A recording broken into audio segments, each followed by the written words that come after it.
va?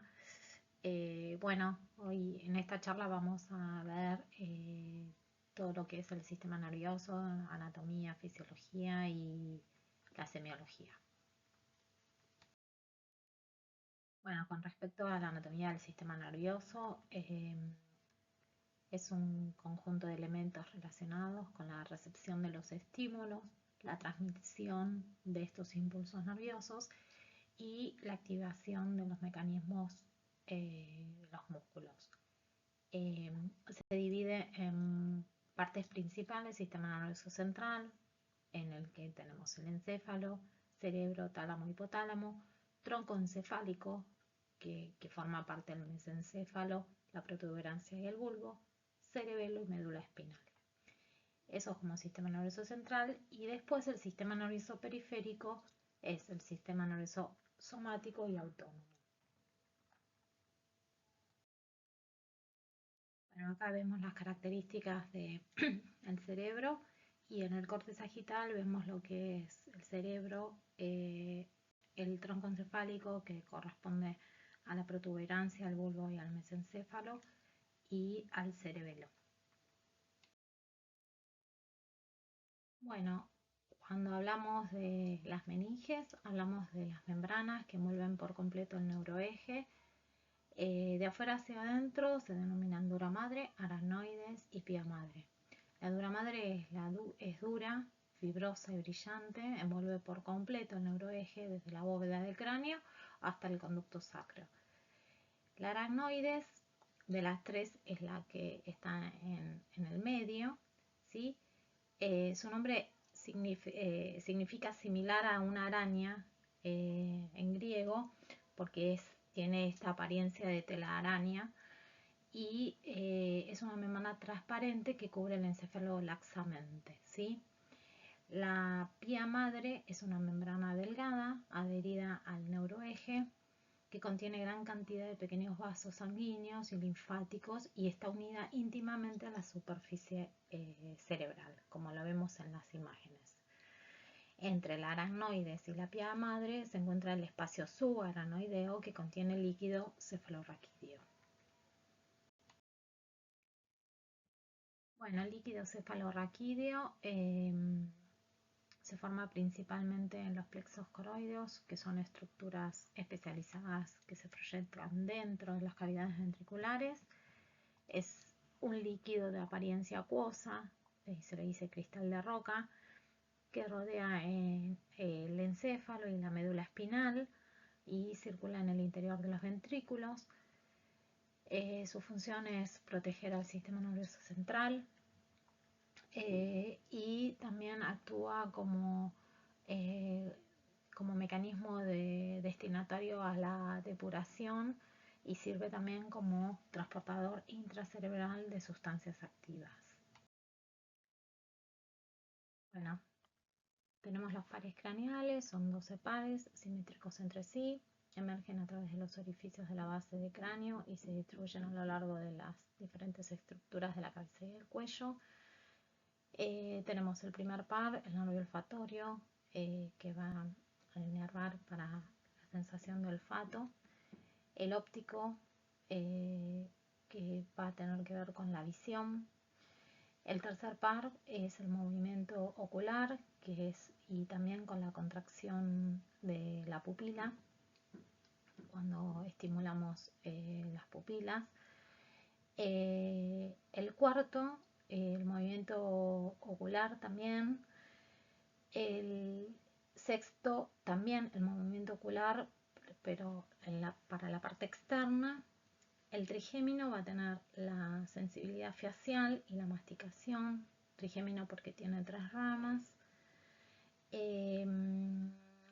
El séptimo es el facial, va a tener que ver con la expresión facial del paciente y tiene que ver también, va a inervar la parte de los 2 tercios anteriores de la lengua con respecto al gusto. El 8, el vestíbulo coclear, con respecto a la audición y al equilibrio, va a tener que ver con la audición y el equilibrio.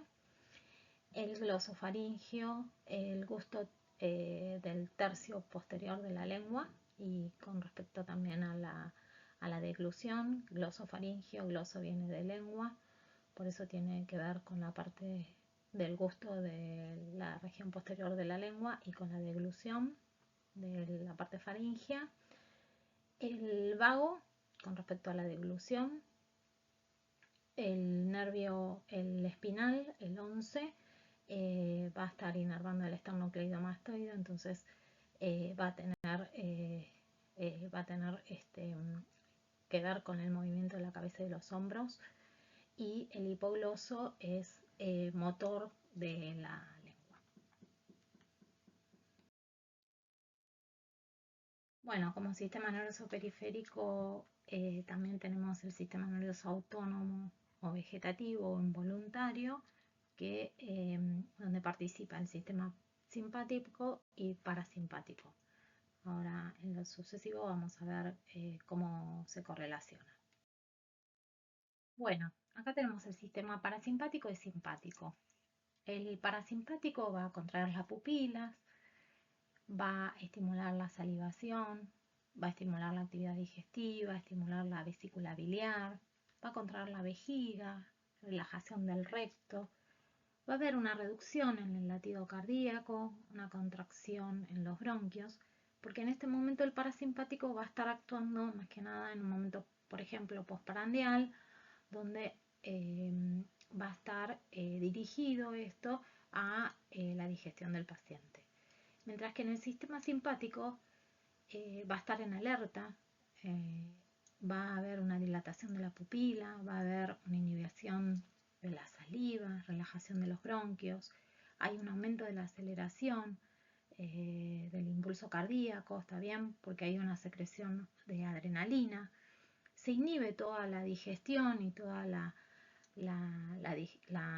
actividad digestiva, se relaja la vejiga, se contrae el recto, digamos, en diferentes situaciones el organismo va a estar preparado, uno para la digestión, por ejemplo, como en el parasimpático, y el otro para una situación de huida, una situación de estrés, como en el simpático. Bueno, ahora vamos a ver la semiología en el sistema nervioso central.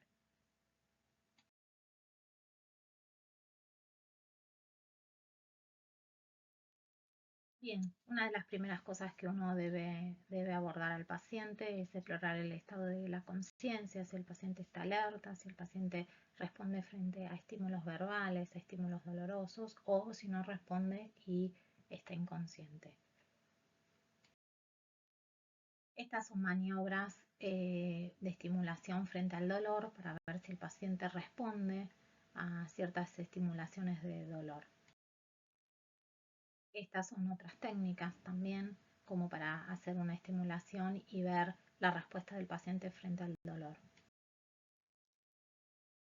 Bueno, exploramos el estado de conciencia, determinamos si el paciente está vigil o no. Si está vigil, determinar si está orientado temporoespacialmente, orientado en tiempo, preguntar la fecha actual, día, mes, año, eventualmente si hace frío, si hace calor, eh, el espacio donde está, donde se encuentra, su dirección, su domicilio, el país, datos orientados a la persona, nombre, edad, fecha de nacimiento, DNI.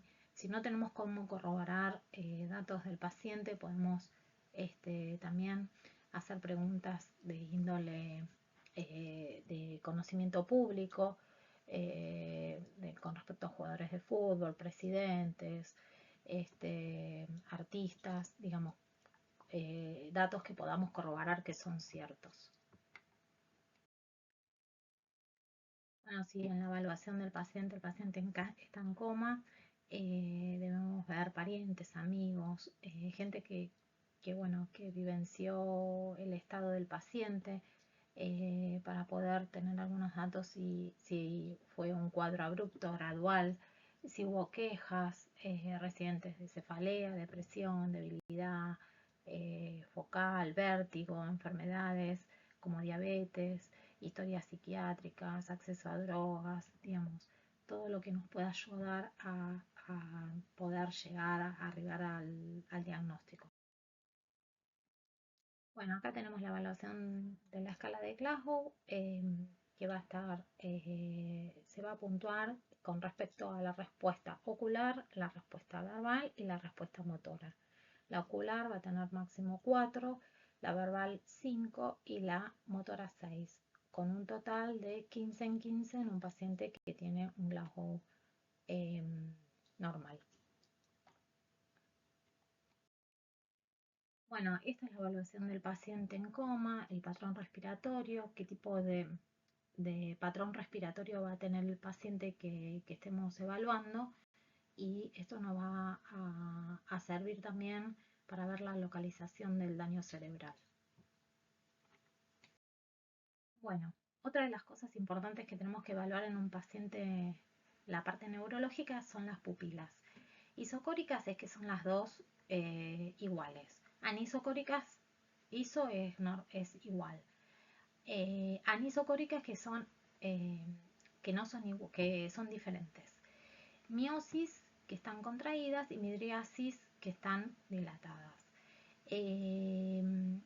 Lo que tenemos que hacer es evaluar la reacción pupilar, si frente al estímulo luminoso se contraen, si está la reacción pupilar presente o ausente, y como dice ahí, si está la pupila miótica, midriática, si es una pupila fija sin fotomotor, digamos, si nosotros cuando lo iluminamos no tiene el reflejo.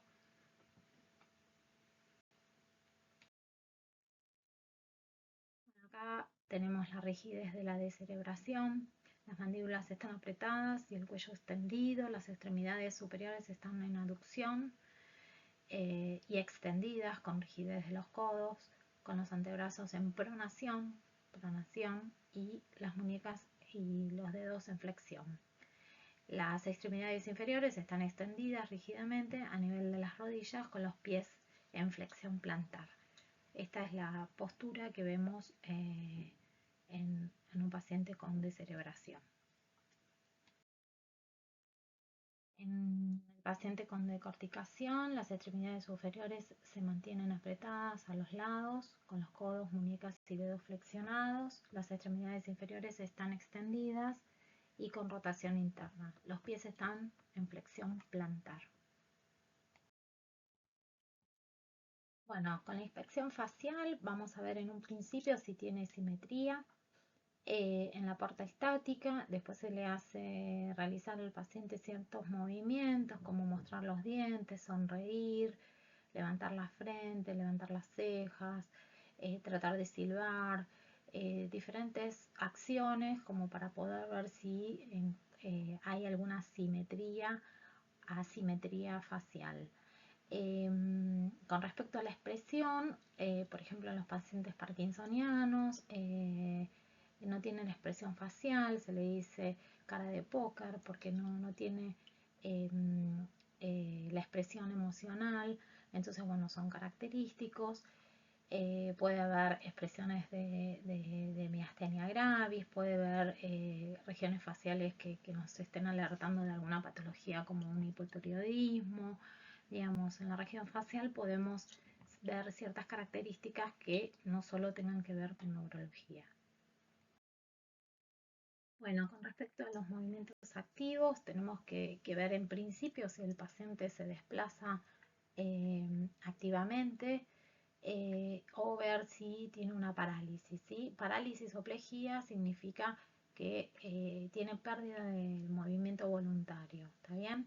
Si hablamos de hemiplegia, es que la mitad del cuerpo está con parálisis, ¿sí? Que no lo puede mover.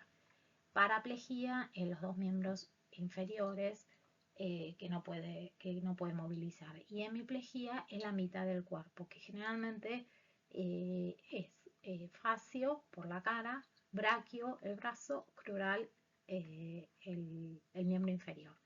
Eso sería una hemiplegia eh, que no puede movilizar la mitad del cuerpo. Parecia es que tiene una disminución de la fuerza. No está pléjico, pero tiene una disminución de la fuerza. Y una impotencia muscular por un déficit motor dependiente de otra causa que no sea neurológica, por ejemplo, una lumbociatalgia invalidante, una enfermedad inflamatoria, lo que fuera, que da una impotencia, una inmovilización, pero no de causa neurológica. Frente a un paciente con alguna alteración en la fuerza muscular o en la movilización, hacemos hacer la prueba del juramento, que ponemos las dos manos como lo vemos en la foto, hacemos que el paciente cierre los ojos para que no trate de compensar el movimiento, y vamos a ver, como vemos en una de las imágenes, que el brazo que está parético va a empezar a disminuir y no se va a sostener al mismo nivel que el otro. De la misma manera lo hacemos con los miembros inferiores, que el miembro parético no va a poder mantenerse y va a caer. Bueno, esta también es otra manera de evaluar en la parte neurológica para ver la estabilidad del paciente. Si el paciente lo hacemos parar con los dos pies juntos y cerrar los ojos y se va de costado, se lateraliza, tiene algún trastorno en el tema del equilibrio. Y también si hacemos de que el talón lo ponga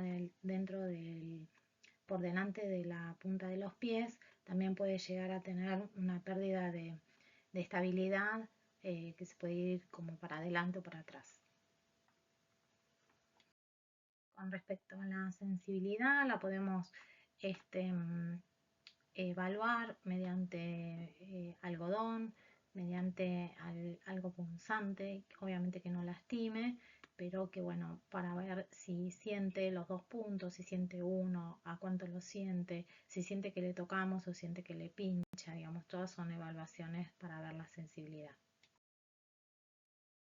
Bueno, si nosotros sospechamos en una meningitis, tenemos que evaluar que el paciente tenga signos meningios, una de las rigidez de nuca. Y bueno, vamos a hacer con estas maniobras, llevar el cuello para adelante, llevando el mentón a la región esternal, y vamos a ver que si tiene rigidez de nuca, el paciente, cuando llevemos la cabeza, el paciente va a flexionar las rodillas en forma refleja, que ese es el signo de Brusicki. Y cuando le vemos la pierna extendida, el paciente la va a flexionar de forma refleja. Y los otros de los signos es la propia rigidez de nuca, que vamos a evaluar cuando tratemos de incorporar el cuello. Bueno, como exámenes complementarios tenemos lo que es laboratorio, rutina, función hepática, renal, gases en sangre, hormonas tiroideas, la tomografía, las imágenes, ¿sí? Tomografía, resonancia, RX de trauma, de cráneo si hay trauma, pero bueno, la tomografía es más fidedigna, obviamente. Y la punción lumbar, si estamos pensando en un paciente con signos meningios y fiebre. Electroencefalograma, si pensamos que ese paciente tiene convulsiones y bueno, pensamos en una epilepsia. Y bueno, la resonancia y la angioresonancia, obviamente. Bueno, siempre los exámenes complementarios van a estar acorde a lo que nosotros sospechemos, al diagnóstico presuntivo nuestro. Bueno, llegamos al fin. Muchas gracias. Hasta la próxima.